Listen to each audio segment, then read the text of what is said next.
Is Ollie the prototype? I'm the prototype.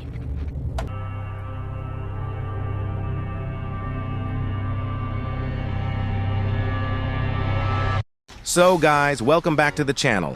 I'm GlimmerByte, and today I'm joined by two detectives, Cracked Egg and Toasted Catnap. Oh sorry, I mean Detective Huggy and Catnap. Hey GlimmerByte, you always call us Cracked Egg or Burnt Toast. How about we find you a crispy potato nickname? Yeah, actually, that's a great idea. So guys, what should we call GlimmerByte? Should we go with something like Crispy Noodle or Burnt Biscuit? Comment down below. Also guys, 98% of you are not subscribed to the channel. What are you waiting for? It's free, and we're working really hard to bring these videos to you, spending hours making them. Okay. And a big thank you to everyone who helped me reach 1,000 subscribers. Your support really means a lot to this small growing channel. Keep it up. Okay, so what's today's video all about? So, as I mentioned earlier, today, we're diving into one of the biggest mysteries in Poppy Playtime. Who exactly is Ollie? Is she a child, a toy, an enemy, or could she even be the prototype? Ollie plays a significant role in Chapter 3. She guides us to different locations, provides us with keys and batteries, and even knows the whereabouts of some characters. But the real question is, who is she? One of the key questions all of us have about Ollie is, how does she have so much knowledge about Playtime Co.? As far as we know, Ollie never introduces herself, only stating her name. Could she be an orphan who lived in the factory and learned all its secrets? But that still doesn't explain how she always seems to know exactly where we are as we move around the factory. Hold on to that thought for a moment. First, we need to figure out if Ollie is even human. One of the strangest things about her is her voice. From her tone, we can assume she's a child, perhaps not too young. However, there's something peculiar about her speech. At the end of almost every sentence, there's an unnatural high-pitched inflection, like this. It seems like Poppy explained everything now, and she turned on the dome's backup power. We need to restore power to the gas production zone. You should be able to find a big power cord somewhere around the porch. Grab it and plug it in underneath the statue. It feels as though someone is forcing her to speak like that, or she's imitating another voice but failing to get it right. Now let's think about her age. As we know, we were part of the Playtime Co. staff until 1995, and we returned to the factory in 2005, a 10-year gap. To estimate Ollie's age, we can compare her to someone else we know who was an orphan at Playtime Co., Theodore Grambell. Theodore was born in 1983 and was 7 years old when he was transformed into Catnap. So, it's likely that Playtime Co. experimented on an orphan who was 7 years old, and that would make them sound a lot older than Ollie, especially 10 years later. But what if Ollie was just 3 or 5 years old when the Hour of Joy happened? Remember, the Hour of Joy took place in 1995, and we know Catnap was 12 years old when he was transformed. That's when he was Theodore Grambell, but by that logic, Ollie could have been around 3 to 5 years old when these events occurred.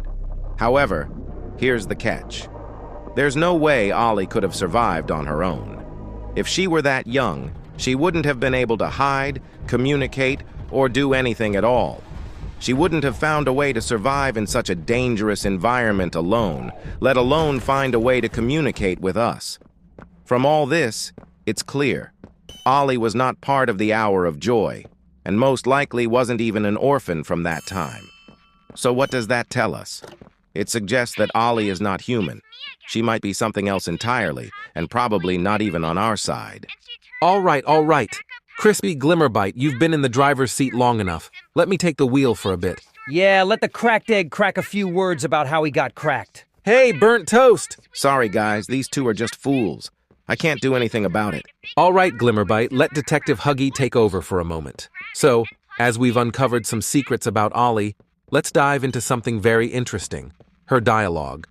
For example, when you reach the gas production zone, Ollie explains what to do. She says we need to move that red smoke to the left. We need to make that red smoke go left instead. And adds, that's how we can get to him. That's how we can get to him. Now, this dialogue might seem normal to you guys, but let me tell you, it's suspicious. That him she refers to isn't the prototype, it's Catnap. Think about it. She never mentions the prototype before this point, which makes it clear she's trying to manipulate us into fighting Catnap. Now you guys might still be thinking, right, we need to defeat Catnap, and that's how we win. But here's where it gets really interesting. Actually, Ollie doesn't want Catnap dead. She wants him to become part of the prototype. Here's how it works. After defeating Catnap, the prototype would take his body, and that's exactly what Ollie needs. Not Catnap's death, but his body. Sounds confusing? Let me explain. If you remember Poppy Playtime Chapter 2, when we trapped Mommy Longlegs in the grinder, she screamed something just before dying. You'll make me part of him! She said, "You'll make me a part of him." And then, the prototype took her body. Think about it. This could be the same plan Ollie is orchestrating with Catnap. She's setting everything up so that his body can be taken by the prototype. I know your mind must be racing right now. Don't worry, I'll break this all down at the end of the video. So, stay till the end of the video, and don't even think about skipping ahead. Dare if you even try to skip. Who, Huggy? What will you do if they skip? I'll cry for years. Guys, if you like Huggy and me, don't skip. It's about to get even more thrilling. Now continue, Detective Huggy. Okay, so after Ollie says that, we move the red smoke to the middle pipe, but then, suddenly, the power cuts off. And then she says something that's super suspicious to me. Oh no! Someone killed the power! Oh no, someone has killed the power.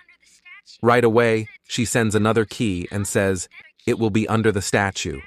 Now let's break this down. At first, her reaction seems normal, like genuine concern. But when you think about it, her tone doesn't feel human. The first part, "Oh no, someone has killed the power," shows worry. But then she immediately jumps to, "Okay, I sent you another key," like it's all part of her plan. If this were a human friend in a real-life situation, they'd probably say something like, "Oh no, don't worry, let me think." You know, something more emotional. But Ollie's response is too calculated, too mechanical. It's like she's reading off a script. Then she provides step-by-step instructions on what to do next. And at the end, she says, "Good luck." Now, on the surface, that sounds fine, but as a detective, I find even this suspicious. But wait, it gets even more interesting. The next dialogue is where things really, really get suspicious. So after we connect the backup generator of Home Sweet Home, Ollie calls us and says something interesting. She appreciates what we've done and then instructs us to go to the school because, apparently, Catnap avoids that area. Feels suspicious? Okay, let me take the seat back. When we enter the school, Ollie calls again and says, "Make this quick," giving us detailed instructions on what to do next. But then she drops a big warning. "Be careful. I can't connect with you in this area." Why? Because, as she points out, there is someone else in this area, and that is not your friend. Now she says this to make us cautious about Miss Delight. Oh, Miss Delight, what a lovely name for someone trying to ruin your day. After dealing with Miss Delight and encountering Catnap's shrine, the thrilling Dog Day chase kicks off. Once we survive and escape back to Playcare through a pipe, we land hard. Suddenly, Ollie pops in with her signature line. Hey, are you all right? No ouchies or lost body parts? Hey, are you all right? No ouchies or any lost body parts? No ouchies or any lost body parts? What kind of dialogue is that? Exactly. At such a serious moment, it feels so off. It's like she's trying really hard to sound worried, but instead it sounds fake. Sure, she's checking if we're okay, but it feels like she's more interested in making sure we're still physically intact, like she has her own reasons for caring, not because she's genuinely concerned. So sus, isn't it? It's as if she's more focused on whether we're intact, maybe for her own reasons, not out of care. Like she wants us alive. For something else? Right. After this odd exchange, Ollie explains more about Catnap and the shrine, saying it was created for the prototype by the Catnap. But then she says something that really stands out. Listen to this carefully. That shrine? Did it scare you? If you thought that was terrifying, just wait until you see the real thing. Did that shrine scare you? If you thought that was terrifying, just wait until you see the real thing. Ollie couldn't have said this unless she'd seen the prototype herself. It's undeniable proof she's had direct contact with him. But which is it? Is she the prototype herself, or is she working for him? Wait. But even now, it's not entirely clear, so we need to uncover more clues. Okay, Detective GlimmerByte, your cracked stories are really cracked. Let me burn them up for you. Right. Let's hear a story about burnt toast, Catnap. So let's dive deeper into these mysteries, shall I? So by now, it's clear that Ollie is the prototype. Or at least she has met with the prototype or is even working for him. But we need to make this 100% confirmed. And that's what we're going for. So, Ollie says we're getting close to the end by now. Then she instructs us to head to the counselor's office and sends us a key. She also warns us a lot about Catnap, telling us to be extremely cautious. She describes Catnap as being everywhere, hiding in the shadows, taking away anything that could protect us, and eventually attacking when we're most vulnerable. We head to the counselor's office, and as soon as we enter, we find a battery. But when we try to leave the room, Catnap suddenly jumps and attacks us. During the attack, we experience hallucinations, seeing some strange scenes. When we wake up from the hallucinations, something even weirder happens. Catnap calls us on the same phone Ollie uses to contact us. He says, "Leave play care, or I'm coming for you." Strangely, Ollie doesn't call us at all during this time. Now here we can divide this into 3 possibilities. Possibility 1, Ollie is working with Catnap. For Catnap to call us using Ollie's line, Ollie must have given him access or allowed him to connect. This suggests a direct connection between Ollie and Catnap, raising suspicions about her true motives. Possibility 2, Ollie is the prototype. If Ollie is the prototype, she has complete control over the situation, including Catnap's actions. This could explain how Catnap accessed her line, but it raises bigger questions about why she would do this and what her ultimate goal is. You will see that from Detective Huggy in just a second. Possibility 3, Ollie is not the prototype. Ollie might not be the prototype and didn't call us because she could be far away, out of connection range. In this case, the real prototype could have given Catnap control over the phone. Since Catnap isn't intelligent enough to create such a device, the prototype must have intervened. However, this explanation doesn't clarify how the prototype knew about the phone or our connection with Ollie. If the prototype knows about Ollie, wouldn't he have already captured her? From this, we can see that the idea of Ollie not being the prototype is not even a possibility. But here's the most confusing and suspicious part. As soon as we step out of the office, Ollie suddenly calls us and says, Something's gone wrong. "Something went wrong." This is mysterious because she immediately points out that something is wrong but doesn't even check if we are okay.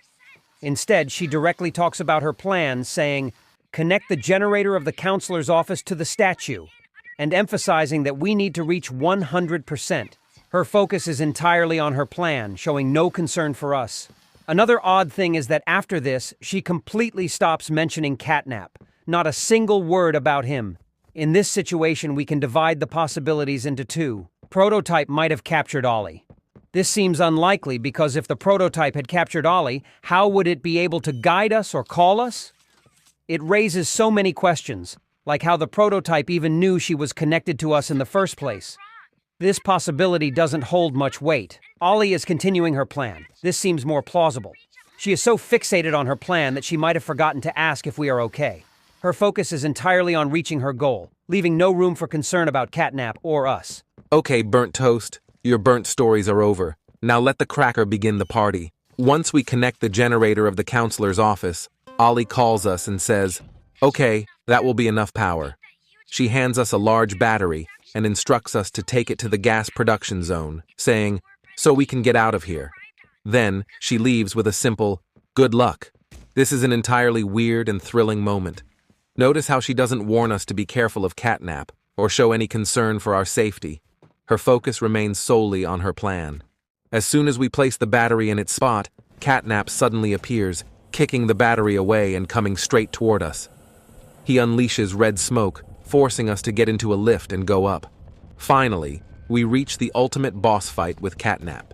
After battling him and defeating him using the current, an unexpected twist occurs. When Catnap wakes up, the prototype appears, kills him, and takes his body. And here's the interesting part. From all the clues we've gathered so far, it's clear that Ollie is the imposter, the prototype. Think about it. Ollie didn't say a single word about Catnap or warn us to be careful. But as soon as we placed the battery, Catnap attacked us.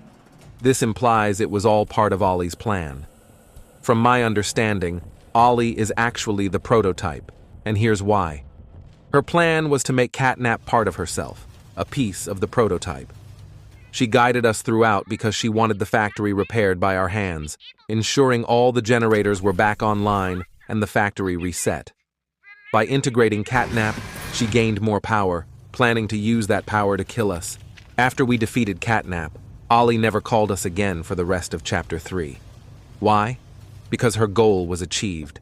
Who, my fool detective? It looks like you didn't even see the gameplay of Chapter 3. Actually, Ollie called us again. Okay. Even detectives can sometimes go wrong, you know. Yeah, what else can we expect from a crack detective? Sorry. So after the prototype kills Catnap, and we go down the lift to the gas production room, Ollie calls us and appreciates what we've done. She says, "Wow, you did it. You must feel pretty good."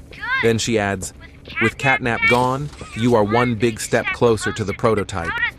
And finally, one step closer to winning. You make your choice. You're staying to help Poppy? Well, finish the job. The win is yours." And then, the phone call cuts. Yeah, she finally appreciates us. But even then, she didn't ask if we were okay after this massive fight. She only appreciated us because her goal was achieved. Getting Catnap as a part of the prototype means a part of herself. And now we know, she's the imposter. She renewed the factory and merged with Catnap. With her plan complete, she had no further use for us. All the clues point to Ollie being the prototype. She's not part of the Hour of Joy, as Poppy's words clarify. Poppy mentions that everyone was killed during the Hour of Joy. However, she doesn't say anything like Ollie being the survivor of it. This implies that if Ollie had been part of the Hour of Joy, she would have died too. This alone shows that Ollie isn't aligned with the Hour of Joy and supports the idea that she is the prototype. Moreover, Poppy herself seems suspicious. When we escaped Home Sweet Home, Kissy attacked us, but Poppy claimed, No! Let go! They didn't do anything wrong! they didn't do anything at all. Then she said, I'm glad that Ollie could help you get this far. He's the reason we found you at all. I'm glad Ollie helped you get this far. She's the reason we found you at all. This implies Poppy has some connection with Ollie. From this, it's evident that Poppy and Ollie might both be imposters. Ollie is your prototype.